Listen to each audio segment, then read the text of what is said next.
Example for practice. Students, let us solve some more examples for a practice. अजून काही उदाहरणे आपण समजून घेऊया. Example 1. The teacher gave Rohit, Subhash, Madhav 36 little bindis to stick on a piece of paper. He asked them to put equal number of bindis in each row and then to count how many rows were formed. म्हणजेच टीचरने रोहित, सुभाष आणि माधवला पेपरवर 36 bindis stick करायला सांगितल्या. प्रत्येक ओळीत सारख्या bindis stick करा आणि किती रोज होतात ते पहा. Rohit's work. Rohit said, if I stick 6 bindis in a row 6, rows are formed, which means 36 divided by 6 is equal to 6. Not a single bindi is left. म्हणजेच एका रो मध्ये 6 बिंदीज स्टिक केल्या तर 6 रोज तयार झाल्या. एकही बिंदीज शिल्लक राहिली नाही. Subhash's work.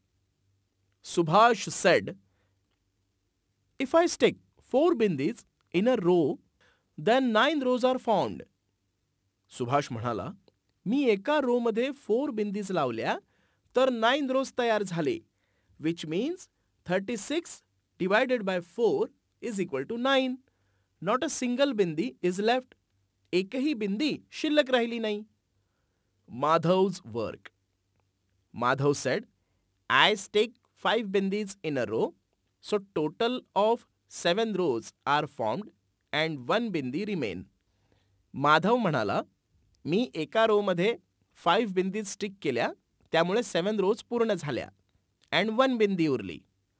Now you try to stick 36 bindis like 8 in a row.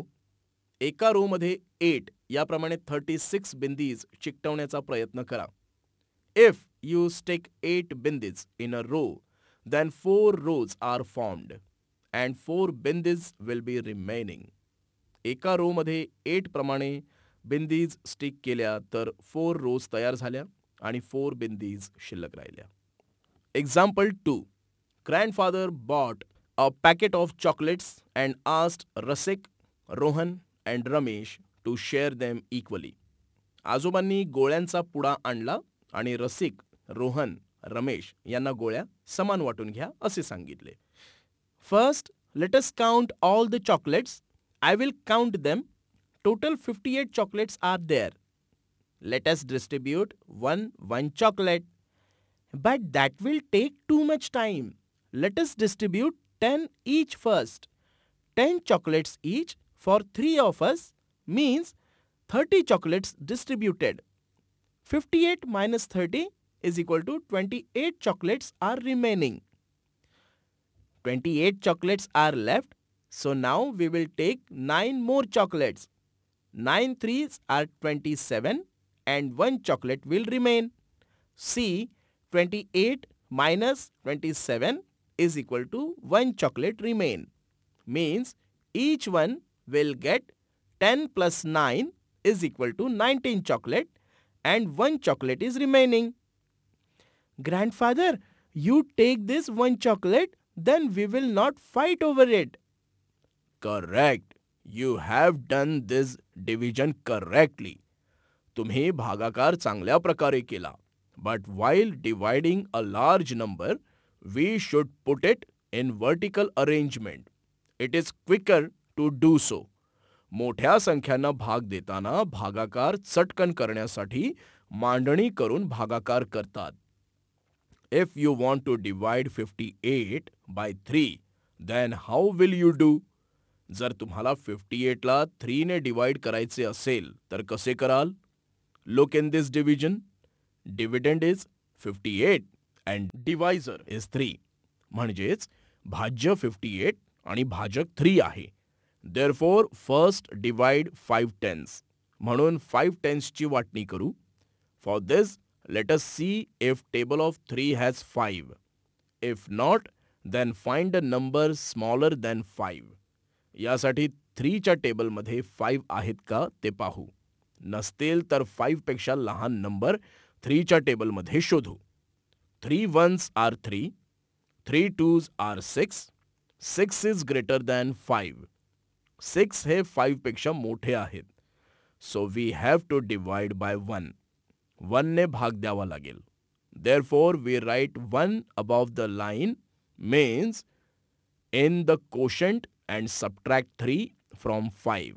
Then 2 is left. लाईनच्या वर म्हणजेच कोशंट मध्ये 1 लिहिला आणि 5 minus 3 केले तर 2 उरले.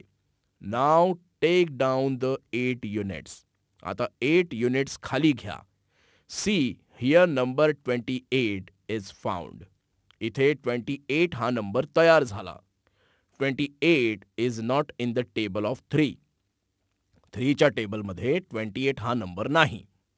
The nearest number smaller than 28 is 27. 28 पेक्षा जवळचा लहान नंबर 27 आहे. 3 9s are 27. So we divide it by 9. Subtract 27 from 28.